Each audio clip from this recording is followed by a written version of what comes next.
I was sitting on my back porch this morning. I made that a habit, watching the steam rise from my coffee cup, and there was this moment where everything just felt right. The world got quiet, and I could hear the birds starting their day. Those small moments really set the tone for everything that follows, don't they? It's exactly why we do Blue Mountain Morning, to help create that space of clarity for everyone starting their day. Absolutely. And here we are on Thursday, January 23rd, ready to share another morning together with all of you. I love that you mentioned your coffee moment because it reminds me how important it is to find those little pockets of peace, even on the busiest days. That's exactly it. Whether you're commuting, getting kids ready for school, or just starting your day, we're here to help you find that moment of calm and connection. Let's dive into today's headlines, where we've got two major stories developing that are really shaping the national conversation.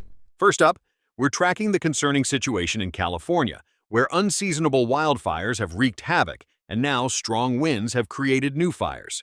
Marc, I can't believe we're talking about wildfires in January again. It feels so early in the year for this kind of thing. It's heartbreaking. And I imagine the firefighters are already stretched thin with what feels like a year-round fire season now. Absolutely. It's a reminder that climate patterns are shifting, and communities need more resources to adapt to these new challenges. And speaking of significant developments, there's also some major movement on Capitol Hill that's getting a lot of attention.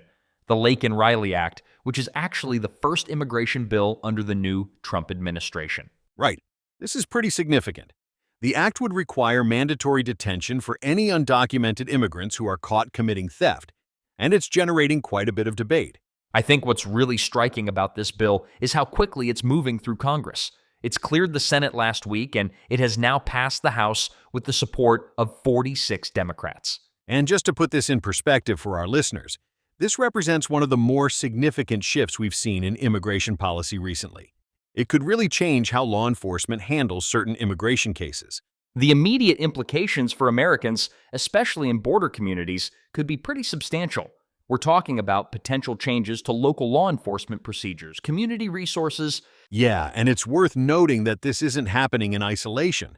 It's part of a broader national conversation about border security and immigration reform that's probably going to be a major focus throughout this year.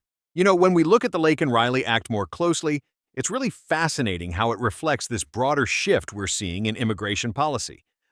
This isn't just about one specific measure anymore.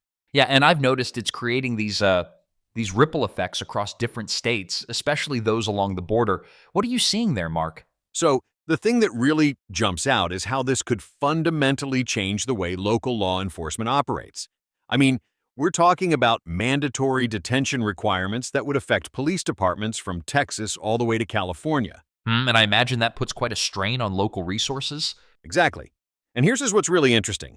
Some counties are already saying they'd need to expand their detention facilities, hire more officers, basically restructure their entire approach to handling these cases.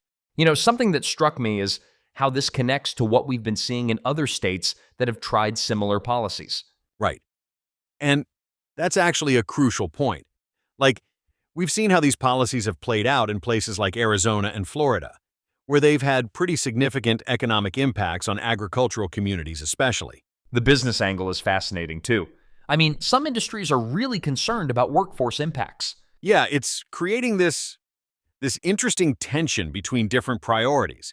You've got law enforcement objectives on one side, but then there are these real economic considerations that communities have to grapple with. And it's not just the border states anymore, is it? We're seeing effects rippling through the heartland, too. No, definitely not. Take states like Iowa or Nebraska. They're seeing these policy changes affect their agricultural sectors, their meat processing plants. Even states thousands of miles from the border are having to adapt to these new realities, when there will be fewer, let's face it, cheap migrant workers available. And I guess that's what makes this such a complex issue. It's not just about border security anymore. It's about how these policies reshape communities across the whole country. Absolutely. And what's particularly interesting is how this is playing out differently in urban versus rural areas. The challenges and impacts, they're really not one size fits all. With all this talk about wildfires in California, I've been thinking about how communities come together during these crises. It's pretty incredible, actually. It really is.